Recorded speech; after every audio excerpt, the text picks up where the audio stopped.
Hello students, good evening to all. So voice and PPT రెండు clear కదండి? Voice audible కదా, అలాగే PPT మీకు కనిపిస్తుంది కదా? ఎవరో ఒకరు కన్ఫర్మ్ చేయండి friends.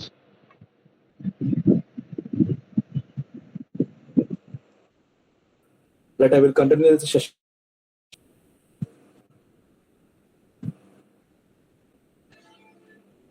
So it's okay. So session ని కంటిన్యూ చేయడం జరుగుతుంది ఫ్రెండ్స్.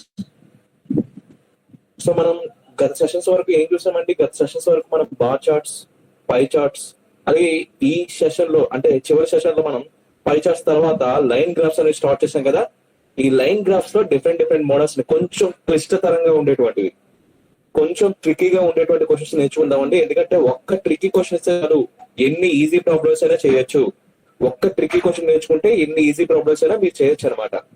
సో ఇప్పుడు మనం లైన్ చార్ట్స్ లో సెకండ్ ప్రాబ్లమ్ ని అటెంప్ట్ చేస్తున్నామండి. సెకండ్ ప్రాబ్లమ్ లో మళ్ళీ ఫైవ్ పార్ట్స్ ఉంటాయి దీంట్లో, ఓకేనా? సో ముందుగా ఇచ్చినటువంటి చార్ట్ ని అర్థం చేసుకోవడానికి ట్రై చేయండి, ఓకేనా? ఇక్కడ మనకి ఇచ్చినటువంటి చార్ట్ చూశారు కదా, అసలు దేని గురించి ఇచ్చాడు? ఎక్స్ యాక్సిస్ లో సంవత్సరాలు ఇచ్చాడు, వై యాక్సిస్ లో సమ్ పాయింట్స్ లో నెంబర్స్ ఇచ్చాడు. సో దీని యొక్క మీనింగ్ తెలియాలి అంటే ముందు ఇచ్చినటువంటి డేటాని కొంచెం క్షుణ్ణంగా చదవండి. కింది లైన్ గ్రాఫ్ 1995 నుండి 2001 మధ్య కాలంలో ఆ కంపెనీ నుండి ఎగుమతుల మొత్తానికి ఒక కంపెనీ చేసిన దిగుమతుల మొత్తాల నిష్పత్తిని అందిస్తుంది. ఇక్కడ మనకి ఈ గ్రాఫ్ అనేది దేని గురించి చెప్తుందంటే రేషియో గురించి చెప్తుందంటండి. రేషియో అంటే ఏంటి? రేషియో అంటే మీరు మీ కళ్ళతో చూసినటువంటి రేషియోస్ ఎలా ఉంటాయి? ఫ్రాక్షన్ రూపంలో ఉంటాయి. అంటే ఒక ఫ్రాక్షన్ కి ఒక న్యూమరేటర్ ఒక డినామినేటర్ ఎట్లా ఉంటుందో ఈ రెండు భాగాలతో మీరు రేషియోని తయారు చేయగలరు. మరి ఇక్కడ రేషియో దేని గురించి? న్యూమరేటర్ లో ఎవరుంటారు, డినామినేటర్ లో ఎవరుంటారు?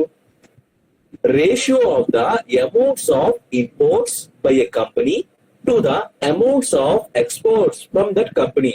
ఇక్కడ రేషియో దేని వర్ణిస్తుంది అంటే ఒక కంపెనీ యొక్క ఇంపోర్ట్స్ కి మరియు ఒక కంపెనీ యొక్క ఎక్స్పోర్ట్స్ గురించి రేషియో రూపంలో ఈ గ్రాఫ్ అనేది వర్ణిస్తుందట.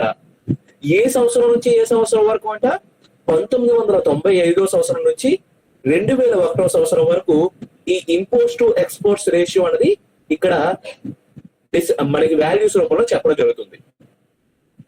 సో ఇప్పుడు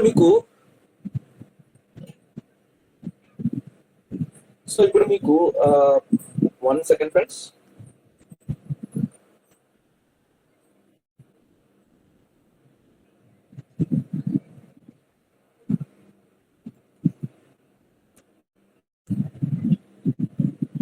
okay,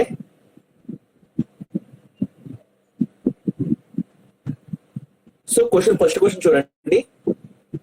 If the imports in 1998 was 250 crores and the total exports in the years 1998 and 1999 together was 500 crores, then the imports in 1999 was.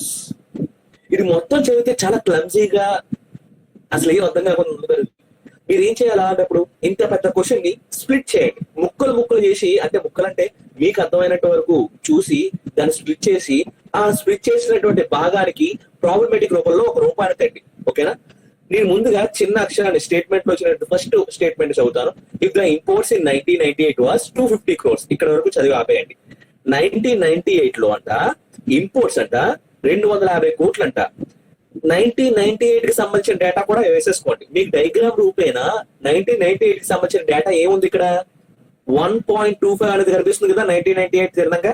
ఈ 1.25 అంటే ఏంటి meaning? 1.25 is nothing but ratio of imports in 1998 and exports in 1998. ఇక్కడ మీకు ఇచ్చింది ఏంటి? 250 crores. ఈ 250 crores అనేది imports అంటున్నాడు, కానీ ఇంపోర్ట్స్ కి ఎక్స్పోర్ట్స్ కి వాల్యూ ఎంత ఇచ్చాడు? ఇక్కడ 1.25 ఇచ్చాడు. ఈ 1.25 అన్నది మీరు ఫ్రాక్షన్ రూపంలో మార్చండి. ఎలా మారుస్తావు సార్ అంటే డెసిమల్ ని రిమూవ్ చేయండి, అదే ఫ్రాక్షన్ రూపంలోకి మారుతుంది. ఎందుకంటే ఇది ఎగ్జాక్ట్ గా నేచురల్ నెంబర్ కాదు, హోల్ నెంబర్ కాదు. ఎందుకంటే డెసిమల్ లో ఉంది కాబట్టి ఖచ్చితంగా ఇది ఫ్రాక్షన్ రూపంలో అవడానికి ఎక్కువ ఛాన్సెస్ ఉంటాయి అనమాట, ఓకేనా? సో 1.25 ని డెసిమల్ రూపంలో ఉండేటువంటి 1.25 ని డెసిమల్ తీసివేస్తే అంటే 125 అపాన్ పాయింట్ తర్వాత రెండు స్థానాల్లో ఉన్నాయి కాబట్టి కింద ఎన్ని సున్నాలు వేయాలి? 2 సున్నాలు వేయాలి. ఏ ఎక్కంలో తెగుతుంది? 25 5ల 25 4ల. ఇప్పుడు మీకు ఏమర్థమవుతుంది? Imports to exports ratio is nothing but 5/4. ఇక్కడ ఇంపోర్ట్స్ అనేది డైరెక్ట్ గా దేని ఇండికేట్ చేస్తుంది? Imports is directly proportional to 5 parts. Exports is directly proportional to 4 parts.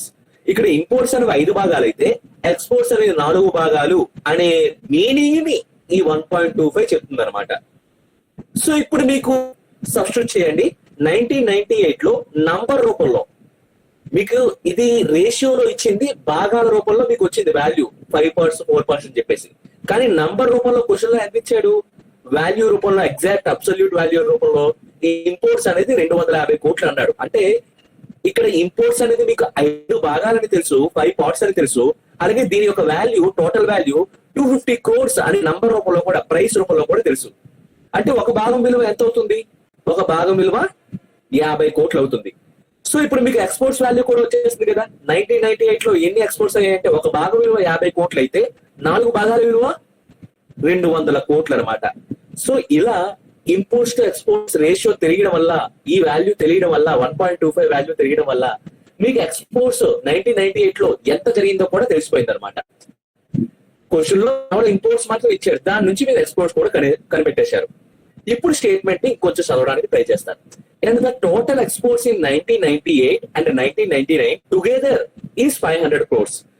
1998 లోను అలాగే 1999 లోను ఈ 2 సంవత్సరాల యొక్క ఎక్స్పోర్ట్స్ సమ్ చేస్తే, యాడ్ చేస్తే 500 కోట్లు అంటాడండి.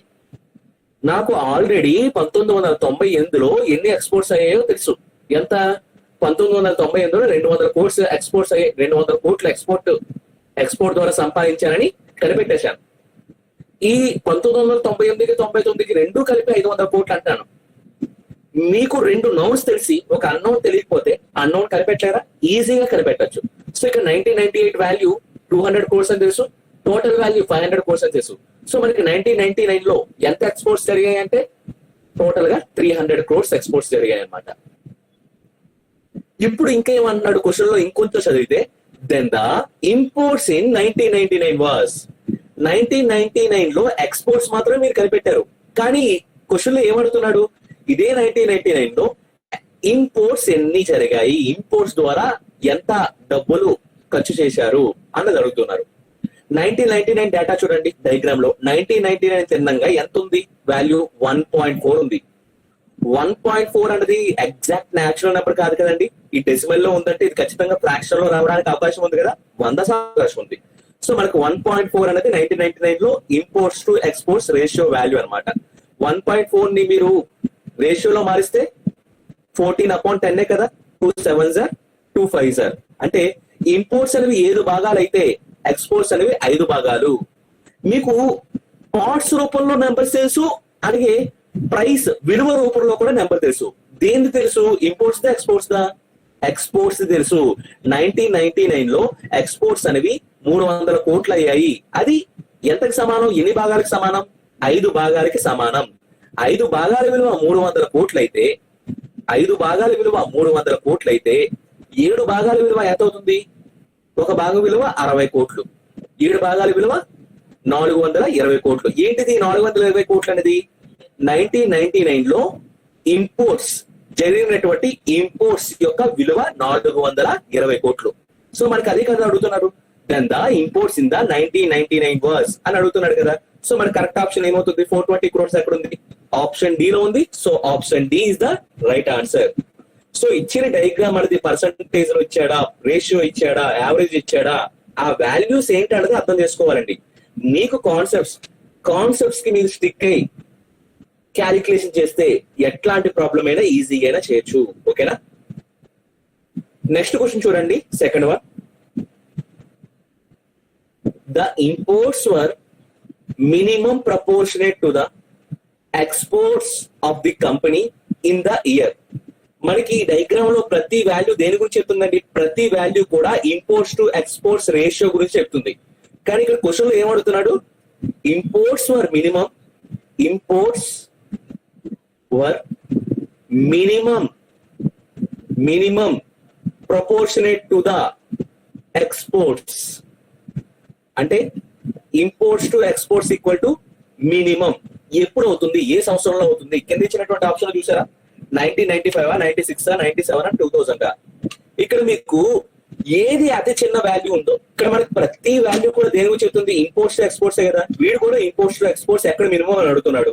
అంటే మీకు ఎక్కడ డెసిమల్ వాల్యూ అతి తక్కువగా ఉందో, అతి చిన్న వాల్యూ ఎక్కడ ఉందో ఆ ఇయర్ మనకి తక్కువ ప్రపోర్షనేట్ లో రికార్డ్ అయిందని చెప్పొచ్చు అనమాట.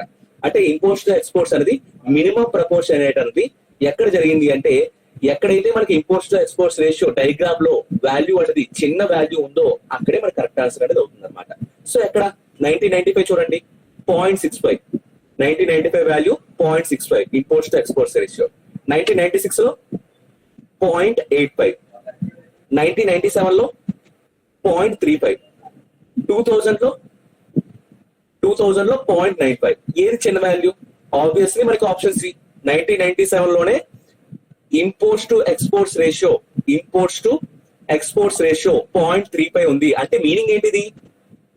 I equal to 0.35 times of ఈ అంటే ఇంపోర్ట్స్ అనేవి ఎక్స్పోర్ట్స్ లో కేవలం 35% అయ్యింది. అంటే 0.35 టైమ్స్ మాత్రమే అయ్యింది. ఇది చాలా చాలా తక్కువ వాల్యూ అని మీనింగ్ అనమాట. So 1997 is the obviously right answer. So next question చూడండి. What was the percentage increase in imports from 1997 to 1998? 1997 నుంచి 1998 కి పర్సంటేజ్ ఇంక్రీజ్ ఇన్ దేంట్లో? ఇంపోర్ట్స్ ఎక్స్పోర్ట్సా? ఇంపోర్ట్స్ అడుగుతున్నాడు క్వశ్చన్ లో. క్లారిటీ చూడండి, ఇంపోర్ట్స్ అడుగుతున్నాడు. నాకు ముందుగా చెప్పేసేయండి 1997 యొక్క డేటా మీకు డయాగ్రామ్ ద్వారా ఎంత తెలుసు. 1997 యొక్క డేటా చూస్తే 0.35 ఉంది. అలాగే 1998 యొక్క డేటా 1.25 ఉంది. సో ఇక్కడ 1.25 అనేది 1998 లో exports to imports ratio, imports to exports ratio. 0.35 అనేది 1997 లో imports to exports ratio in 1997. Sir మీకు ఇక్కడ ఫ్రాక్షన్ వాల్యూస్ తెలుసు, వీటిని నువ్వు మారిస్తే ఫ్రాక్షన్ వాల్యూస్ అంటే భాగాల రూపంలో నేను మార్చి చూపిస్తాను. 35/100 కదండి, 0.35 35/100 రాసుకోవచ్చు. ఎందుకంటే పాయింట్ తర్వాత 2 స్థానాలు ఉన్నాయి కాబట్టి 2 సున్నాలు పెట్టుకున్నా కింద. So 5 7 sir 520 sir. ఇక్కడ మీకు 1997 లో ఇంపోర్ట్స్ అనేది 7 పార్ట్స్ అంటే తప్ప 7 రూపీసా 7 క్రోర్సా 7 lakhs అని చెప్పలేమండి. 7 పార్ట్స్ మాత్రమే అంటాం. అలాగే ఎక్స్పోర్ట్స్ అనేది కూడా 20 పార్ట్స్ అంటాం అంతే. ఇక్కడ కూడా మనకి 125/100 అంటే 5 సార్ 4 సార్. 1998 లో కూడా ఇంపోర్ట్స్ అనేది 5 పార్ట్స్ అంటాం, ఎక్స్పోర్ట్స్ అనేది 4 పార్ట్స్ అంటాం. ఇక్కడ ఎక్కడైనా సరే మీకు అబ్సల్యూట్ వాల్యూ అనేది తెలుసా? అబ్సల్యూట్ వాల్యూ అంటే కరెక్ట్ ప్రైస్ అనేది తెలుసా? ఇవన్నీ కూడా మీకు ఫ్రాక్షన్ రూపంలో ఉన్నాయి. అంటే భాగాల రూపంలో లేదా పర్సంటేజ్ రూపంలో మనం కన్వర్ట్ చేయొచ్చు తప్ప ఎక్కడా కూడా మనకి వాల్యూ అనేది ఇవ్వలేదు. వాల్యూ అనేది ఇవ్వకుండా మీరు పర్సంటేజ్ ఇంక్రీజ్ ఎంత అయింది, పర్సంటేజ్ డిక్రీజ్ ఎంత అయింది, డిఫరెన్స్ అనేది క్యాలిక్యులేట్ చేయలేదు. ఇక్కడ పర్సంటేజ్ ఇంక్రీజ్ ఇన్ ఇంపోర్ట్స్ అన్నాడు కదా, 1997 ఇంపోర్ట్స్ యొక్క వాల్యూకి 1990 యొక్క ఇంపోర్ట్స్ యొక్క వాల్యూకి డిఫరెన్స్ తీసి ముందు సంవత్సరంతో ఎప్పుడైనా కంపారిజన్ చేయాలి. ముందు సంవత్సరం ఎవరు? 1997 ఇంపోర్ట్స్ యొక్క వాల్యూ ఇంటూ 100. కానీ ఇక్కడ ఎక్కడ కూడా మనకు వాల్యూస్ తెలియదండి. ఫ్రాక్షన్ వాల్యూస్ అంటే భాగాల రూపంలో, అంటే వీటిని పర్సంటేజ్ రూపంలో కన్వర్ట్ చేసి తప్ప మనకి ఫ్రాక్షన్ వాల్యూ అంటే వాటి యొక్క ఒరిజినల్ వాల్యూస్ అనేవి అబ్సల్యూట్ వాల్యూస్ అనేవి తెలియవు. సో ఇలాంటి క్వశ్చన్లని మనం ఫైండ్ అవుట్ చేయగలమా చేయలేమా? చెయ్యలేము. డేటా ఇన్ఎడిక్యువేట్, డేటా సరిపోలేదు. ఎందుకంటే డేటా ఎందుకు ఇన్సఫిషియెంట్ అంటున్నాను? ఎక్కడ కొన్ని క్వశ్చన్లో అయినా వీడు ఫర్ సపోజ్ ఇంపోర్ట్స్ యొక్క వాల్యూ 300 కోట్లు లేదా 1998 లో ఎక్స్పోర్ట్స్ యొక్క వాల్యూ 200 కోట్లు. ఇంపోర్ట్స్ దో లేదా ఎక్స్పోర్ట్స్ దో ఏదో ఒక వాల్యూ ఒక సంవత్సరానికి ఇచ్చేసారు అనుకోండి, మిగిలిన పారామీటర్ ని మనం క్యాలిక్యులేట్ చేస్తాం. అలా మనం వాల్యూస్ వస్తే ఆ వాల్యూస్ ని పర్సంటేజ్ క్యాలిక్యులేట్ చేయడానికి ఉపయోగిస్తాం. కానీ ఇక్కడ అబ్సల్యూట్ వాల్యూస్ తెలియకుండా, అది ఎన్ని కోట్లో ఎన్ని లక్షలో తెలియకుండా, రూపాయలలో తెలియకుండా ఫ్రాక్షన్ వాల్యూస్ తో పర్సంటేజ్ వాల్యూస్ తో మనం క్యాలిక్యులేట్ చేయలేం. అర్థమవుతుందా? సో ఇది కరెక్ట్ ఆన్సర్ ఏంటయ్యా అంటే డేటా ఇన్అడిక్యువేట్. సో నెక్స్ట్ క్వశ్చన్ చూడండి. If the exports of the company 1996 లో ఎక్స్పోర్ట్స్ అంటండి ఎంతంట 272 crores అంట. The exports of from the company in if the imports of a company in 1996, imports ఎంత ఇచ్చారండి 1996 లో 272 crores అంట. The exports from the company in 1996 was, exports ఎన్ని అడుగుతున్నారండి. మీకు తెలిసిందే ఈ గ్రాఫ్ లో ప్రతి వాల్యూ కూడా దేని గురించి చెప్తుంది, ఇంపోర్ట్స్ టు ఎక్స్పోర్ట్స్ రేషియో అనేది చెప్తుంది. ఇంపోర్ట్స్ టు ఎక్స్పోర్ట్స్ రేషియో అనేది చెప్తుంది అనమాట. So imports to exports ratio అనేది మనకి పాయింట్స్ రూపంలో లేదా బియాండ్ ద 1 అనేది చూపిస్తుంది. 1996 కి తిన్నంగా ఎంత వాల్యూ ఉంది 0.85. 0.85 ఇస్ నథింగ్ బట్ మనం ఫ్రాక్షన్ వాల్యూలో ఎలా మార్చొచ్చు 0.85 ని 85/100 కదా. So 85/100 5 16s 5 17s 5 20s. ఏంటి దీని మీనింగ్? 1996 లో ఇంపోర్ట్స్ అనేది 17 భాగాలు ఉందంట, ఎక్స్పోర్ట్స్ అనేది 20 భాగాలు ఉందంట. ఓకేనా? కానీ వీటి వాల్యూస్ మనకు తెలియదు. కానీ క్వశ్చన్ లో ఏమి ఇచ్చాడు, 1996 లో ఇంపోర్ట్స్ అనేది 272 కోట్లు లావాదేవీలు జరిగింది అంటున్నాడు. అంటే ఈ 272 కోట్లు అనేది దేనికి సమానం అనుకోవచ్చు భాగాల రూపేణ? ఇంపోర్ట్స్ అనేది 272 కోట్లు అంటున్నాడు. క్వశ్చన్ ద్వారా ఈ డేటా తెలిసింది. అలాగే డయాగ్రామ్ ద్వారా మనకి ఇంకేం డేటా తెలిసింది, ఇంపోర్ట్స్ అనేది 17 భాగాలు అంటున్నాడు. అంటే రెండు కూడా ఇంపోర్ట్స్ గురించి చెప్తున్నప్పుడు ఈ భాగాలని ఈ ధరని అంటే ఈ డబ్బులని రెండింటిని కూడా సమానం చేయొచ్చా, ఈక్వల్ చేయొచ్చా? చెయ్యొచ్చు. అలాంటి సందర్భంలో మనకి ఎక్స్పోర్ట్స్ వాల్యూ ఎంత, 20 భాగాల యొక్క విలువ ఎంత?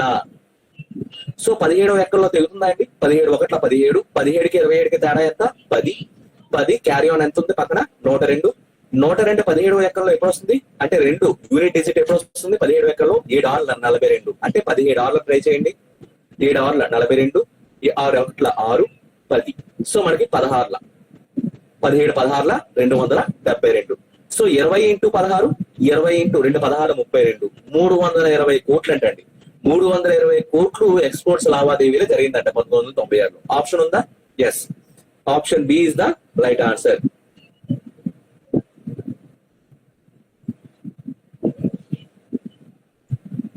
So last question from this diagram. In how many of the given years were the exports more than the imports?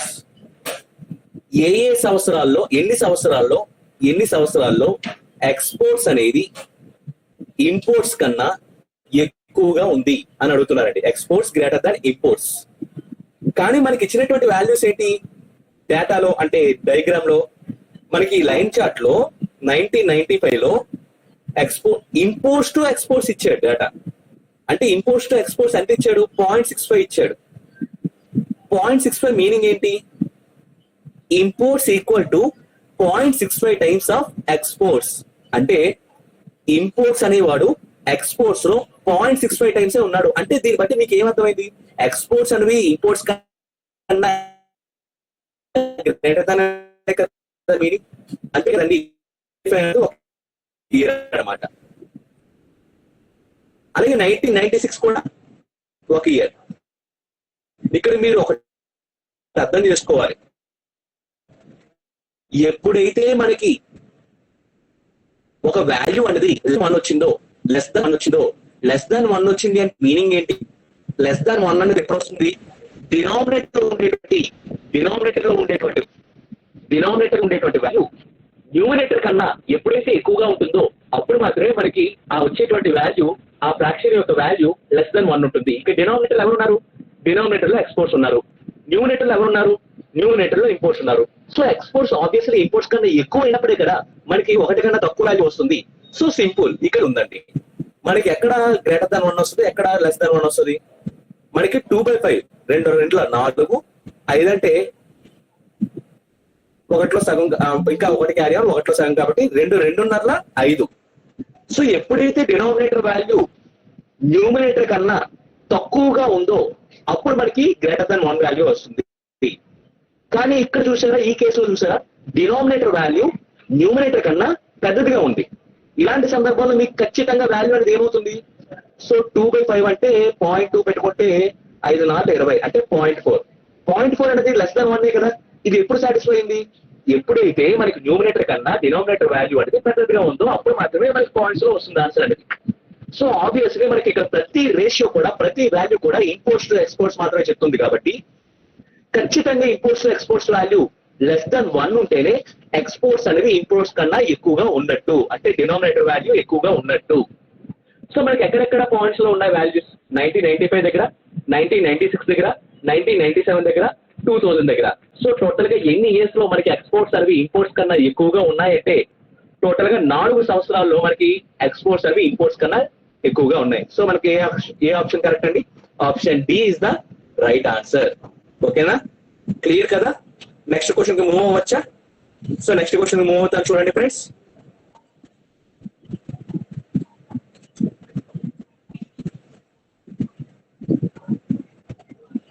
So ఇచ్చినటువంటి డయాగ్రామ్ దేని మీద ఇచ్చారు? Study the following line graph and answer the questions based on it. ముందు ఇచ్చిన diagram ని చదవండి. అంటే అసలు ఏమి ఇచ్చాడు, ఇన్ఫర్మేషన్ దేని గురించి ఇచ్చాడు? ఇచ్చిన డయాగ్రామ్ దేని గురించి? Number of vehicles manufactured by the 2 companies over the years. 2 కంపెనీలు ఉన్నాయంట, ఆ 2 కూడా ఆటోమొబైల్ వెహికల్స్ తయారు చేసేటువంటి కంపెనీలు అంట. ఓవర్ ద ఇయర్స్ అంటే కొన్ని సంవత్సరాల పాటు ఈ వెహికల్స్ తయారు చేస్తూ ఉన్నాయంట. వాటి యొక్క వాల్యూసే ఇక్కడ ఇచ్చాడు. అర్థమైందా? సో ఇక్కడ 2 కంపెనీలు అన్నా కదా, 2 కంపెనీలని ఎలా ఇండికేట్ చేయాలి, ఎలా గుర్తుపట్టాలి? బ్లూ కలర్ లో ఉన్న కంపెనీ అంట ఎక్స్ కంపెనీ అంట, రెడ్ కలర్ లో లైన్ లో ఉండేటువంటి కంపెనీ అంట వై కంపెనీ అంట. సో మీకు ఒక ఎగ్జాంపుల్ చెప్తున్నాను, ఇక్కడ చూడండి. 1997 లో ఎక్స్ కంపెనీ అంటే బ్లూ కలర్ లైన్ లో ఉండేటువంటి ఎక్స్ కంపెనీ 119,000 వెహికల్స్ ని, ఇక్కడ 1000 అనేది ఇండికేట్ చేయలేదు కానీ 1000 ఉన్నది అనుకోవాలండి. థౌజండ్స్ అన్ని కూడా రిప్రజెంటేటివ్ థౌజండ్స్. ఓకేనా? సింపుల్ పర్పస్ మనం సింపుల్ గా నేను ఏం చెప్తానంటే 119 వెహికల్స్ తయారు చేసింది అనుకుందాం. ఓకేనా? ఎక్స్ అనే కంపెనీ 119 వెహికల్స్ తయారు చేసింది 1997 లో. అదే సంవత్సరంలో వై అనే కంపెనీ 139 వెహికల్స్ తయారు చేసింది. ఇది మీనింగ్. సో ప్రతి సంవత్సరం కూడా ఎక్స్ అనే కంపెనీ ఎన్ని తయారు చేసింది, వై అనే కంపెనీ ఎన్ని తయారు చేసింది అని చెప్పేసి గ్రాఫికల్ రూపంలో ఇక్కడ రిప్రజెంటేషన్ చేయడం జరిగింది అనమాట. ఓకేనా? సో ఇప్పుడు మీకు గ్రాఫ్ అనేది అర్థమైంది కదా. గ్రాఫ్ అసలు ఏ ఇన్ఫర్మేషన్ గురించి చెప్తుందో అర్థమైంది కదా. గ్రాఫ్ అనేది మనకి ఇచ్చినటువంటి గ్రాఫ్ అనేది వెహికల్స్ యొక్క ప్రొడక్షన్ గురించి చెప్తుంది. ఇక్కడ 2 కంపెనీలు అనేవి ఉన్నాయి.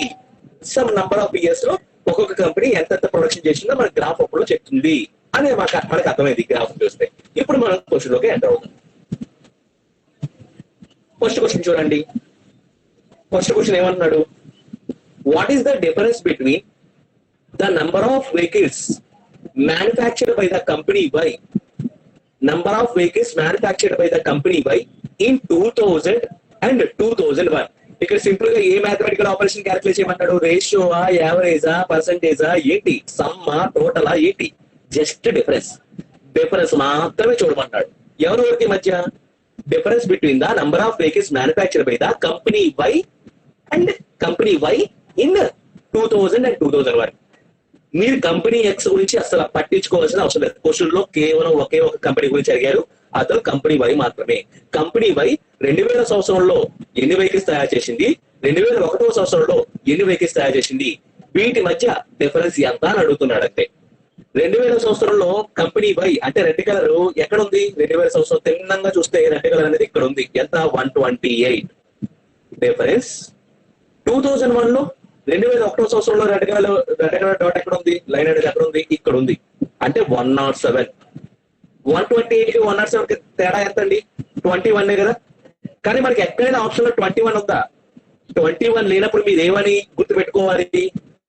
వీడు ఆల్రెడీ మెన్షన్ చేశాడు, all are number of vehicles in thousands.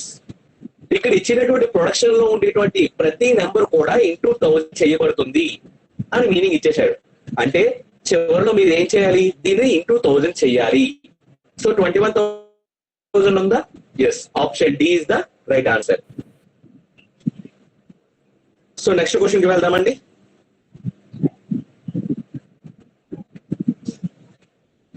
What is the difference between the total productions of 2 companies in the given years? So what is the difference between the total productions of the two companies in the given years? In the given years అంటే ఎక్కడి నుంచి ఎక్కడి వరకు అండి? Total గా 1997 నుంచి 2002 సంవత్సరం వరకు ఈ మధ్యన ఏదైతే రెండు కంపెనీలు ఉన్నాయో, ఎక్స్ కంపెనీ మరియు వై కంపెనీ, వీళ్ళ యొక్క ప్రొడక్షన్స్ అంటే వీళ్ళు ఎక్స్ కంపెనీ కొన్ని వెహికల్స్ తయారు చేసింది, వై కంపెనీ కూడా కొన్ని వెహికల్స్ తయారు చేసింది.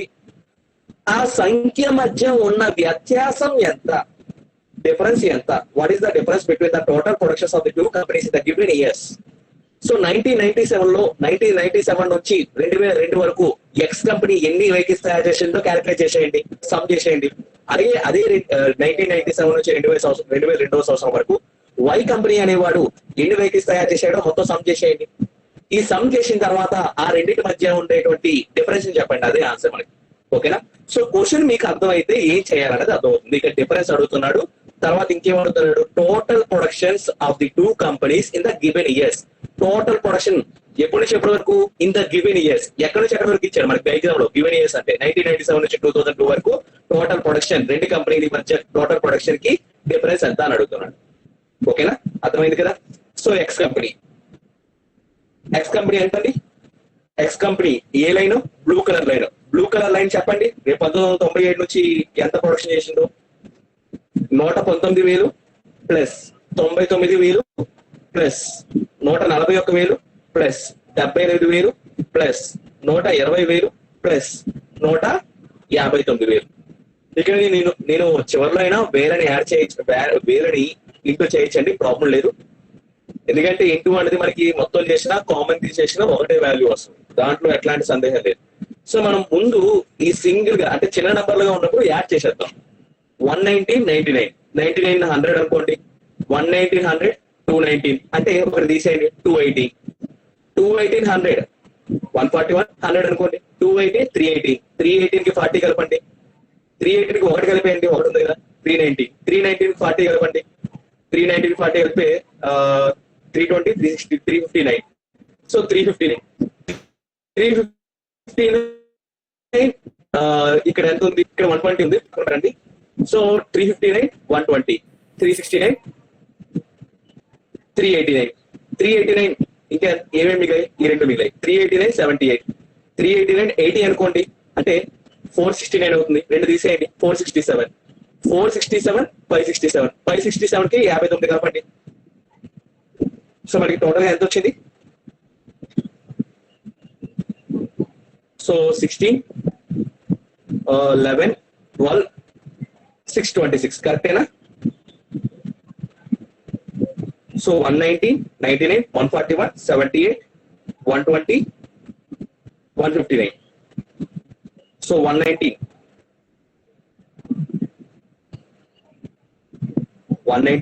99 141 78 120 159.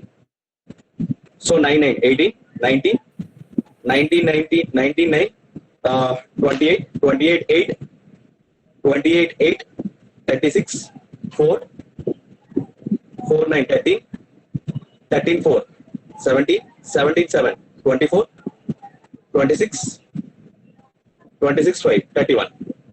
సో 1 2 3 4 4 ప్లస్ 3 7 716 అండి. ఎందుకంటే 600లో అయితే రాదండి.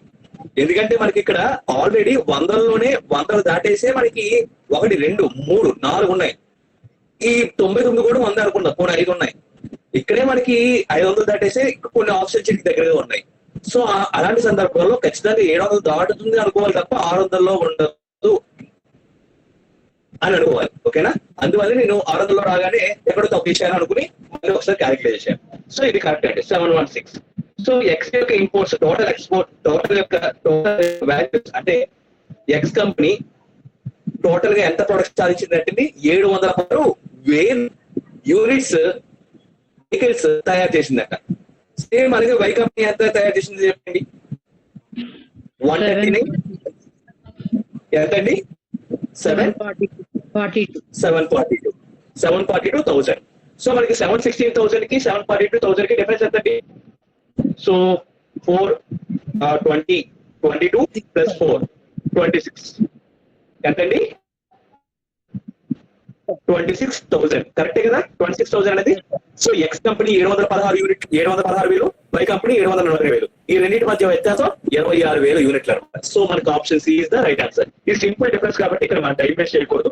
సో మీరు ఏమైనా వాల్యూస్ తెలిస్తే మీరు చెప్పడానికి ట్రై చేయండి, ఓకేనా. సో టైం సేవ్ చేసినట్టు అవుతుంది, ఓకేనా. సో నాకన్నా ముందుగా చేసి మీరు సాల్వ్ చేసి చెప్పినా పర్వాలేదు. సో నెక్స్ట్ క్వశ్చన్ చూడండి, third one. What is the average number of vehicles manufactured by company X over the given period? ఇక్కడ ఏమన్నాడండి, యావరేజ్ కనిపెట్టమన్నాడు. దేనికి? Average number of vehicles manufactured by company X over the given period.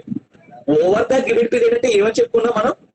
Over the given period అంటే ఇచ్చినటువంటి అన్ని సంవత్సరాలలో 1997 నుంచి 2002 వరకు ఎంతైతే production సాధించిందో ఆ ప్రొడక్షన్ మొత్తం కూడా ఎక్స్ కంపెనీ సాధించినటువంటి ప్రొడక్షన్ మొత్తం కూడా క్యాలిక్యులేట్ చేసి యావరేజ్ కనిపెట్టమన్నాడు. యావరేజ్ అంటే మీనింగ్ తెలుసు కదా. యావరేజ్ అంటే ఏంటి? Some of observations upon number of observations. ఇక్కడ సమ్ ఆఫ్ అబ్జర్వేషన్స్ ఎవరిది? కేవలం ఎక్స్ కంపెనీకి సంబంధించి మాత్రమే. ఆల్రెడీ మనం ఎక్స్ కంపెనీ ఎంత ప్రొడక్షన్ సాధించిందో చెప్పాం. సమ్ ఎంత వచ్చింది ఎక్స్ కంపెనీకి సంబంధించి? 716,000 యూనిట్లు అని చెప్పాం. 716,000 వెహికల్స్ తయారు చేసిందని చెప్పుకున్నాం. సో 716,000 డివైడెడ్ బై 716,000 ఎన్ని సంవత్సరాలకి? ఇది ఎన్ని సంవత్సరాల డేటా? 1997 నుంచి 2001, 2002, 1, 2, 3, 4, 5, 6 ఇయర్స్ యొక్క డేటా అనమాట, ఓకేనా. సో 6 లెక్కల్లో 6 11 66, 66కి 71 తేడా 56, 6 లెక్కల్లో 6 9 54, 11 9 ఫస్ట్ 3 డిజిట్లు ఎక్కడ వచ్చాయో చూడండి. ఆప్షన్ ఏ సాటిస్ఫై అయింది కదా. So option A is the right answer. మొత్తం క్యాలిక్యులేట్ చేయాల్సిన అవసరం లేదు, ఓకేనా.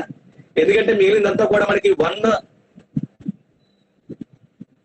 అంటే 200, 2000 అపాన్ 6 అన్నా 1000 అపాన్ 3 అన్నా ఒకటే కదా. 1000 అపాన్ 3 అంటే మీనింగ్ ఏంటి? 1/3 వాల్యూ ఎంత అండి? 33.33% కదా. సో అదే వాల్యూ వస్తుంది అంటే 333 రూపంలోనే వస్తుంది అనమాట, ఓకేనా. సో కరెక్ట్ ఆప్షన్ ఏంటి? Option A is the right answer.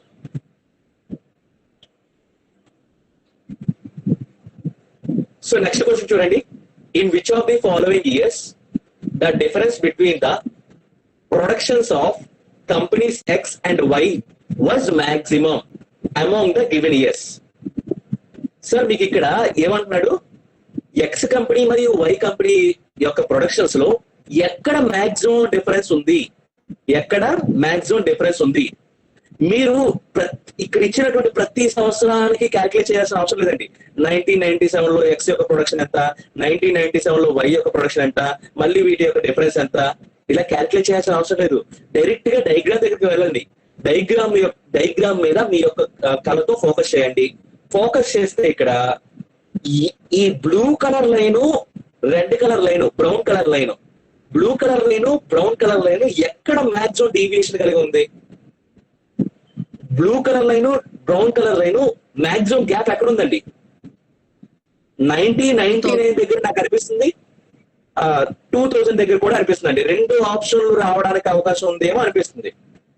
కానీ ఇక్కడ మీరు జాగ్రత్త చూడండి. 1999 దగ్గర ఎగ్జాక్ట్ గా 2 లైన్స్ క్రాస్ అయ్యాయి. ఎగ్జాక్ట్ గా 2 లైన్స్ మాత్రమే స్పేస్ ఉంది. కానీ 2000 సంవత్సరంలో చూసారా 2 లైన్స్ కి ఎక్స్ట్రాగా ఉంది స్పేస్ అనేది. ఇక్కడ అర్థమవుతుందా నేను ఏం చెప్తున్నాను?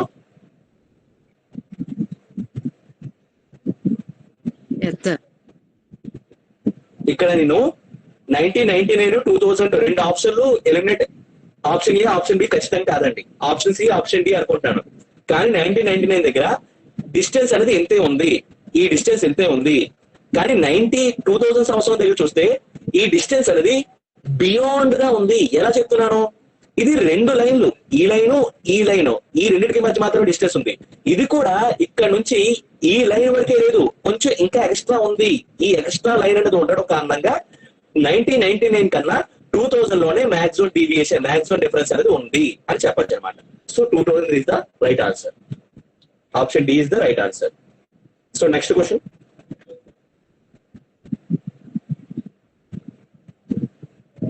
The production of company Y in 2000.